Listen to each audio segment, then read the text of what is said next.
আমার স্বামী হঠাৎ করেই মারা যান।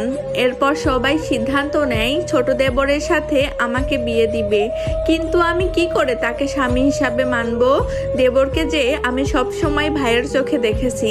আমার স্বামী ছিল সৌদি প্রবাসী, তার সাথে আমার ফেসবুকে পরিচয় হয়। আমাদের সম্পর্কের যখন 2 বছর চলে তখন সে দেশে আসে। এরপর দুই পরিবারের সম্মতিতেই আমাদের বিয়েটা হয়। সে 3 মাসের ছুটিতে আসছিল, ছুটি কাটিয়ে আবার সৌদিতে চলে যান। মাঝে মাঝেই ফোন করে বলতো, বউরে আমার খুব বুকে ব্যথা করে। আমি এটা শুনে বলতাম, হয়তো গ্যাস্ট্রিকের ব্যথা, ঠিক মতো খাওয়া দাওয়া করো না তো কি হবে। সে মাঝে মাঝেই বুকে ব্যথার কথা বলতো। আমার বাচ্চাটাও দুনিয়াতে চলে আসে।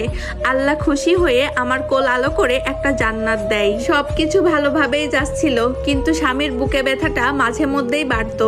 আমি আমার শ্বশুর শাশুড়িকে সবটা বলি যে, বাবা মা, আপনাদের ছেলের তো মাঝে মাঝে খুব বুকে ব্যথা করে, ওকে না হয় দেশে চলে আসতে বলি, এখানে ভালো ডক্টর দেখাবে আর বাংলাদেশেই কিছু একটা করবে। আমার শ্বশুর বলে, আসবে তো, তেমন কোনো টাকা পয়সাও তো জমাতে পারে নাই, ব্যবসা করতে গেলেও তো অনেক টাকার দরকার। শাশুড়ি মা বলে, আমার ছেলের জীবন আগে, ও চলে আসুক, পরেরটা পরে দেখা যাবে। 1 মাসের মধ্যেই আমার স্বামী দেশে চলে আসে। অনেক ডক্টর দেখাই, কিন্তু তেমন কিছুই ধরা পড়ে না।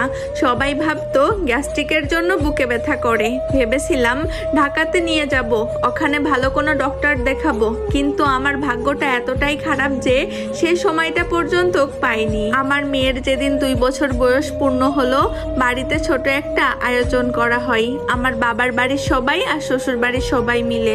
সারাদিন রান্না বান্না নিয়ে অনেক ব্যস্ত ছিলাম, অতটা খেয়াল করি নাই। আমার স্বামী দেখি একটু পর পর রুমে গিয়ে শুয়ে থাকতেছে। ভাবছি এমনিতেই, কে জানতো তার সময় ফুরিয়ে এসেছে। রাতে যখন সব কাজ গুছিয়ে রুমে আসি, তখন আমার স্বামী বলতেছে, আজকে আমার বুকে না অসহ্য ব্যথা করতেছে। আমি বলতেছি, কি বলো, তুমি তো আমায় কিছু বললে না। সে বলল, তুমি অনেক ব্যস্ত ছিলে তো তাই কিছু বলি নাই। আমি বললাম, চুপ করে শুয়ে থাকো, সব ঠিক হয়ে যাবে।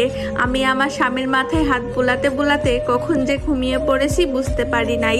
রাত তখন সম্ভবত 3টা হবে।